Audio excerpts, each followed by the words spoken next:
उत्तराखंड के पूर्व मुख्यमंत्री हरीश रावत गन्ना किसानों की समस्याओं को लेकर राजधानी देहरादून के गांधी पार्क में धरने पर बैठे। पूर्व मुख्यमंत्री हरीश रावत ने गांधी पार्क में महात्मा गांधी की प्रतिमा के समक्ष 1 घंटे का सांकेतिक मौन उपवास रखा। इस दौरान काफी संख्या में कांग्रेसी उनके साथ मौजूद रहे। पूर्व मुख्यमंत्री हरीश रावत ने कहा कि लंबे समय से गन्ने किसानों का चीनी मिलों पर बकाया है, आर्थिकी से भी जूझ रहे हैं। उनका गन्ना मिलों पर काफी बकाया है। हरीश रावत ने गन्ने के मूल्य में बढ़ोतरी किए जाने की भी सरकार से अपील की है। आपको बता दें कि पूर्व मुख्यमंत्री हरीश रावत पिछले महीने इसी विषय को लेकर आंदोलन करने वाले थे, लेकिन सड़क दुर्घटना में वो घायल हो गए थे। हरीश रावत लगातार भाजपा सरकार के इन्वेस्टर समिट पर भी सवाल उठा रहे हैं।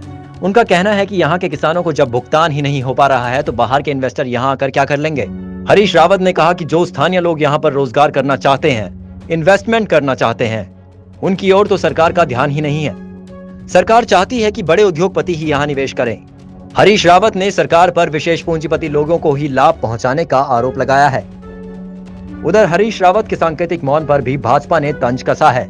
भाजपा सरकार ने कहा है कि हरीश रावत जब भी कोई निवेश की बात आती है तो उसको लेकर नेगेटिव हो जाते हैं, जिसको लेकर हरीश रावत से जब सवाल किया गया तो उन्होंने अपने अंदाज में जवाब दिया। कुछ कभी सर्वेक्षण, कभी घोषणाएं, कुछ तो कह रही है सरकार, लेकिन धरती पर उनकी बातें उतर नहीं रही। ये झूठे आश्वासन देकर, टालू बातें कहकर किसानों को भरमा रहे हैं। और मैंने ये सोचा, जब आज ये अपने कई अरबपति खरबपति धनाढ्य इष्ट देवताओं को यहाँ ला रहे हैं, उनके दर्शन करा रहे हैं, तो उनको किसान के दर्द के दर्शन भी करा दें। जो किसान की पीड़ा है राज्य के अंदर, उसको भी हम आगे लाएं। और किसान अपमानित महसूस कर रहा है। उसकी फसल चौपट हो गई, खेत चौपट हो गया, 1100 रुपये बीघा। गन्ने का मूल्य आधी पिराई शत निकल गया, मूल्य घोषित नहीं।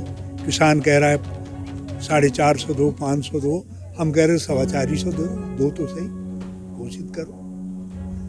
इकबालपुर चीनी मिल का 100 करोड़ बाकी, मुख्यमंत्री से बार बार आग्रह कर रहे हैं, आप पेमेंट ही नहीं कर रहे हो। उन्हीं का पैसा है किसान का। और उल्टा जो है, खाद गायब होगी, फसल बोते वक्त खाद गायब, बिजली गायब।